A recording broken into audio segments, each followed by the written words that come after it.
there! Well, today I'm going to be doing the behind the scenes YouTuber tag. I was tagged by MaryEllen of the channel Sensational After 60, and thank you so much, MaryEllen, for including me in this tag. I'm really excited to do it. MaryEllen is so kind and thoughtful, and she just leaves the nicest comments on my channel. She also makes wonderful videos as well, so please do go check out her channel. I will link to that down below. And I was so happy that she tagged me for this because a lot of the questions that are in this tag are ones that I get asked in private emails quite frequently. So I am really excited to be able to put all of these questions into one video, and hopefully this will help with some of the questions that I often get asked about my filming setup. So I do have the questions here in front of me on my laptop, so I'm going to be looking down here to answer those. So let's go ahead and get started.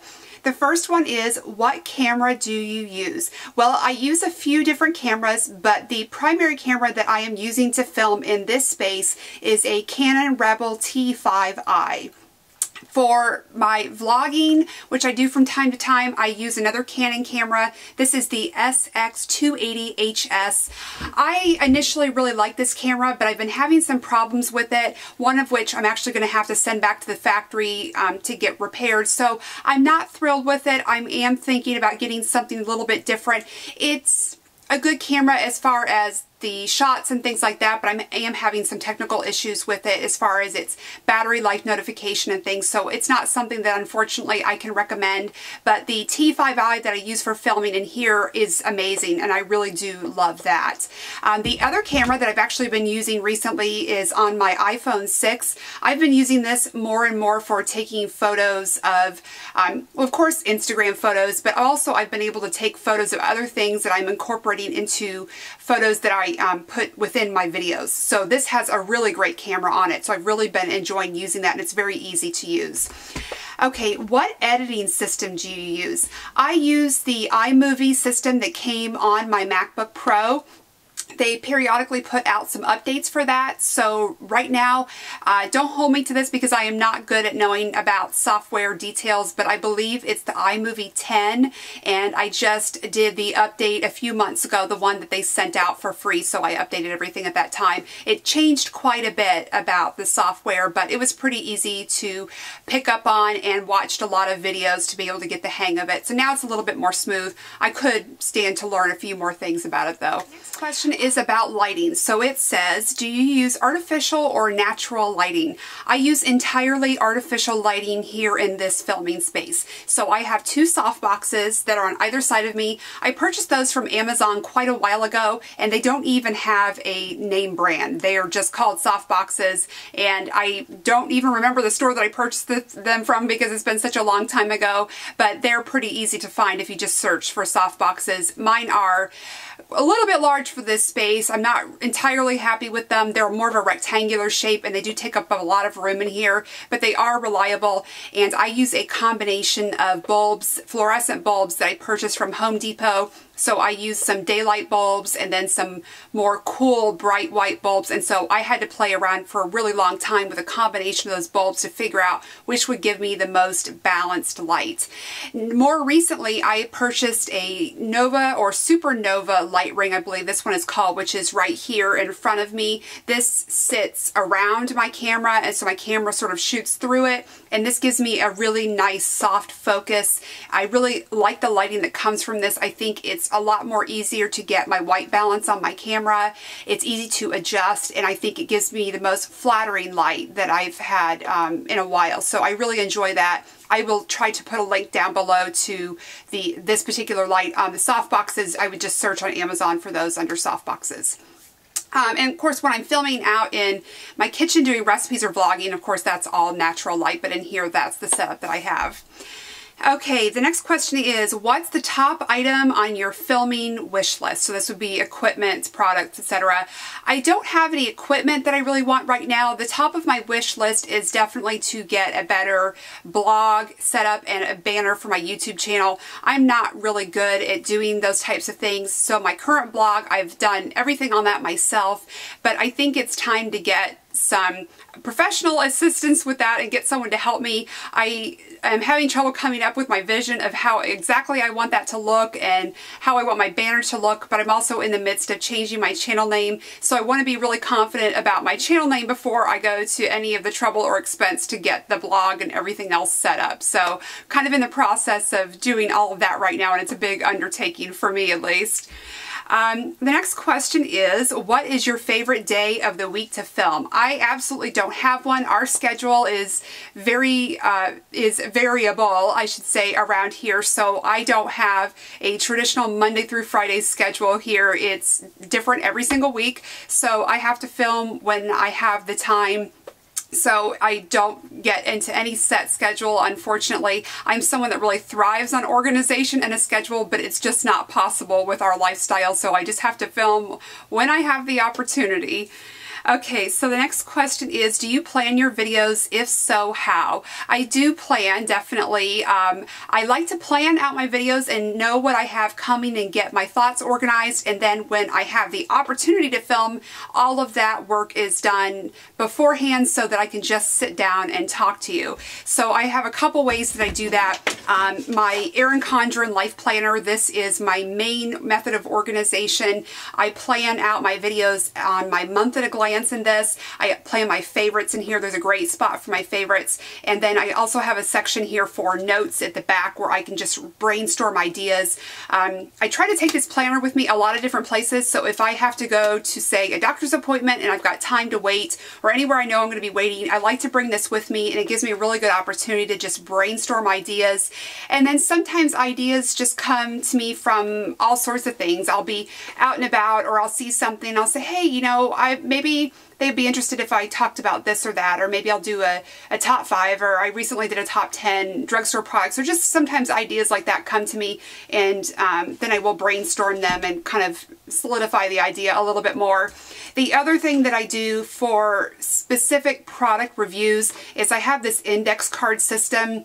So what I do when I initially purchase a product is I come home right away and I write the name of the product at the top, along with the price of it, where I purchased it, the size, all those really basic details. I write that across the top of my index card, and then right away I write down some first impressions. So I will swatch it, I will just do some basic things just to get my very first impressions about the product. Write all that down, because that's not something that you can get a second chance at. I want to write that right away, and then as I use the product, I pull this card back out. I have an index file box. Actually, let me pull this out here. So I have this box here, and it's got an alphabetical system here, so I file it according to the alphabetical system, and then as I use the product and I have more thoughts about it, I just go in and write those thoughts down. So then when I'm ready to finally give you my review, I pull out my card and kind of go based on all of those things. So that's how I plan those things. Okay, the next question is, how long does it take you to film the average video? That is really hard to say. A tag like this is probably a little bit more quick for me because I don't have to plan it out as much. I can just talk to you. If I'm doing a review, that is something that I really try to be a lot more specific about. I really want to cover some certain points, and to me those are so important that I give you as much information as possible. So sometimes it takes me a little bit longer with those because I realize that maybe I left something out and I want to go back and cover that. And then some days my mouth and my brain just don't want to coordinate very well, so it takes me a lot longer. And then other days I can just sit down and it comes right out and bing, bang, boom, I'm done. So there's a lot of different variables with that. The next question is, how many hours do you spend editing the average video? Well, I think this has gotten better as time has gone on. In the beginning, I think one of my biggest nightmare videos was tutorials or get ready with me's. I was trying to edit those in a way that they would move a little bit more quickly, excuse me, and that was really, really difficult. But now I've gotten better at figuring out how I need to film things like that. Recipes take me a little bit longer because there's a lot of steps, and so I have to do lots of slicing and trimming and things to put all of those together. And then of course, when I add voiceovers in, the voiceovers take me quite a bit of time because you have to time out your clips and then go back and talk over them and figure out just how long you need your clip to be to voice over it. So that's something that I can definitely improve my system on. I don't think I have a great system for that. And then some other videos I've gotten good about filming them where I know my own, I would guess, rhythms and speech patterns, and so I know where to stop, and then I know where to slice that and then put in my transitions and things like that. Some of this will make more sense if you do video editing, but I do think it gets easier. You get to know your own video patterns as you go along. The next question is favorite type of video to film. I would say reviews. I think the reviews do take me a little bit longer, but I really enjoy them because I just am so, I guess, passionate about beauty products that I just don't get tired of talking about them. And if I find something, especially something I really love, I'm just so excited to share that I just love doing reviews. So that is probably my favorite thing to do. The next question is, do people at your school or work know about your channel? Well, the school work thing doesn't really apply to me, but everyone in my family and all of my friends know about my channel. It's not something I bring up when I meet somebody new. It's not, I'm very shy about talking about it to people I don't know, but everybody that I do know and familiar with does know about it, and they're all very supportive, and so it's really fun. Okay, next question. What is your process of thinking of a video idea? Well, I would probably go back to what I mentioned before. I'm someone that really enjoys brainstorming, so if I don't have my planner with me, I have my phone and I use the Notes app, and just anything that pops into my mind, I write it down somewhere so that I can go back, because a lot of times I have so many ideas, and then if I don't get those ideas out on paper, they're gone and I won't remember it. So I have just a page of so many ideas. There is no end to the amount of video ideas that I have, and then of course a lot of you give me great suggestions or questions, and so that's really good material for developing videos as well. And I often find sometimes you have the concern when you make videos that you'll run out of ideas, but there's no end to the ideas. It's more about having enough time to film all the videos, in my experience. The next question is, do you feel awkward filming around other people, for example, in public? Absolutely. That's why I don't vlog more. I am so self-conscious about it. I just have a really hard time doing it. And the funny thing is, I enjoy watching other people's vlogs so much. And so I'm so grateful that they have the confidence to do it. But I am just so shy and self-conscious about doing that. But I'm going to try to get over that. I do consider myself someone that's pretty confident in my opinions about things, but when it comes to doing some things like that, I can be really awkward and shy. So, and I don't know, I just don't want to draw that attention to myself out in public, but I would like to get over that because I do want to share more vlog type videos with you. Next question is, do you have a YouTube friend that you like to plan videos with?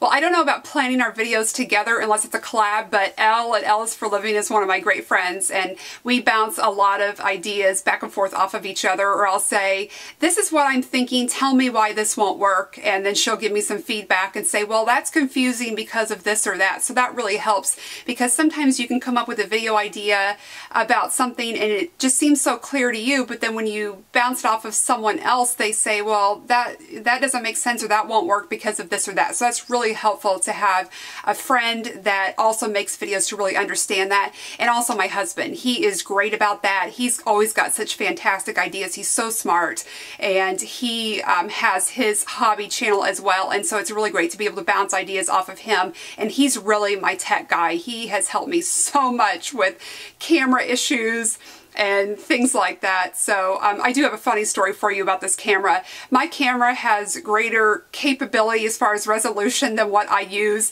and he is forever on me wanting me to brighten up my lights and have a sharper image. I'm like, honey, I am 38 years old. I don't want a sharper image. I don't want this to show every detail on my face. I want it to be softened up a little bit. And he wants like surgical grade lighting. He wants to see every detail. I'm like, no, that is never going to happen. So we're constantly going back and forth about sharpening up this image, and I told him it is not going to happen.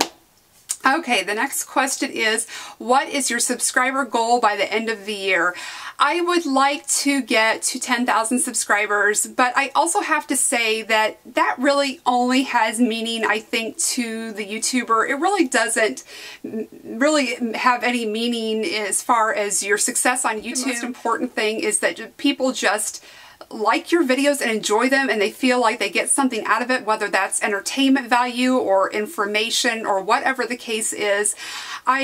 I am very a goal-oriented person, so I need to have something that I'm working towards. So 10,000 to me just sounds like a nice number. It's something that I didn't feel like I could ever achieve. It just seemed like so far away when I first started.